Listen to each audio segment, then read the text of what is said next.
దిత్వా తుఫాను ప్రభావంతో ప్రజలు అప్రమత్తంగా ఉండాలని తిరుపతి జిల్లా వరదయ్యపాలెం మండలం తహసీల్దార్ సుధీర్ రెడ్డి తెలిపారు. బంగాళాఖాతంలో ఏర్పడిన అల్పపీడన ప్రభావంతో సత్యవేడు నియోజకవర్గం అన్ని మండలాల్లో విస్తారంగా ఎడతెరిపి లేకుండా కురుస్తున్న వర్షాలకు ప్రజలు జాగ్రత్త వహించాలని, అత్యవసరమైతే తప్ప ప్రజలు బయటకు రావద్దని అన్ని పాఠశాలలకు సెలవులు ప్రకటించిందని అన్నారు. చిన్నపిల్లలను బయటికి వదలకుండా చూసుకోవాలని, లోతట్టు ప్రాంత ప్రజలు వాగులు వంకల వద్దకు వెళ్లకుండా జాగ్రత్తగా ఉండాలని విజ్ఞప్తి చేశారు. నమస్కారం అండి. వరదయ్యపాలెం మండల ప్రజలందరికీ తుఫాను హెచ్చరిక. ఈ తుఫాను కారణంగా అత్యధిక వర్షాలు కురుస్తున్నాయి.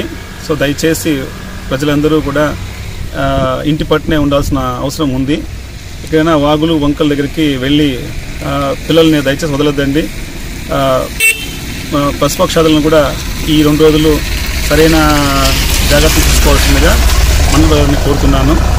ఈ తుఫాను కారణంగా ఆల్రెడీ స్కూళ్లకు సెలవులు ప్రకటించున్నారు. సో పిల్లలను దయచేసి బయటకు వదిలేసి ఇబ్బందులు కలిగించుకోవద్దండి, మీరు ఇబ్బందులు పడొద్దండి. దయచేసి వర్షాలు ముగిసేంత వరకు ఇండ్ల పట్ల ఉండాల్సిన జాగ్రత్త ఉండాల్సిందిగా తెలియజేస్తున్నాను. ధన్యవాదాలు.